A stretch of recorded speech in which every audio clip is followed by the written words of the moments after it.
Hello there.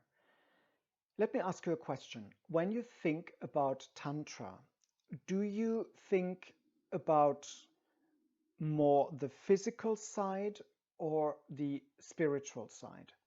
Most likely, when you hear the word Tantra, the thing that comes up in you is yoga, maybe breath, clearly sensuality, and most likely sex.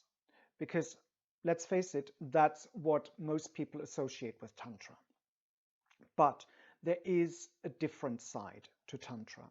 And that is the side most people are not really familiar with because they have been confronted with Neo-Tantra, the Western version, which is a lot more sexualized and more physical than the Eastern side, or the original classic Tantra. Now, what is the spiritual side? It does include a lot of meditation. It does include a spiritual teaching. There is a lot of materials to read. And that doesn't really chime with what a lot of people in the West associate with Tantra. The whole idea of Tantra is to connect with the divine, to become enlightened, to gain clarity. And it is a fact that both the spiritual and the physical side need to be involved in that forward development that you experience when you practice Tantra. And that brings me to a subject that has been in my mind for quite a while. It's the idea of balance. I find balance in everything these days. Nothing seems to be good when you overdo it. And you're probably aware of that. Eating too many chips will lead to stomach cramps, and eating no chips at all will make you feel cranky, just as an example. But the same goes for Tantra.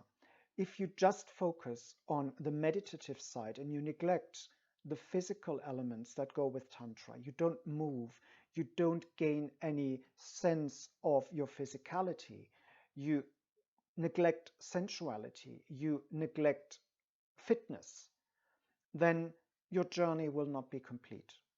And in the same way, if you focus on sensuality or the sexual side of Tantra and maybe do yoga twice a day, every day in your life, and you don't engage with the spiritual side or the less embodied part of Tantra, then again, you're just standing on one leg where you actually need two.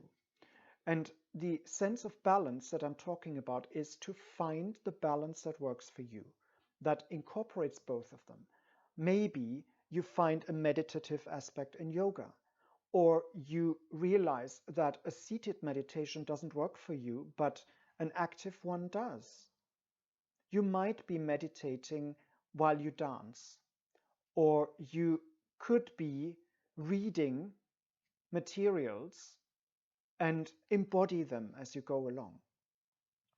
The idea here is to find a balance that works for you, and it doesn't have to be a static balance. Since most balances are unstable, they need a certain adaptation all the time. And there's nothing to be said against a balance to veer off a little bit as long as it doesn't stay there. You can always come back and maybe move in the other direction for a while and then come back. Think of a seesaw. If you're sitting on one side, there's not much fun and there's no activity there. If you're sitting on the other side, you've got the same thing.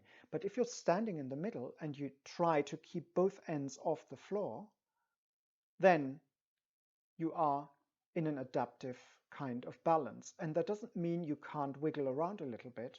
It's all fine as long as you don't touch the ground. Keep that image in mind when you think about Tantra and the balance you can find. And you'll also realize that this image of the balance of the seesaw can be extrapolated into quite a lot of parts of your life. Think about where that would work for you and leave a comment below if you'd like. But either way, come back for more next time.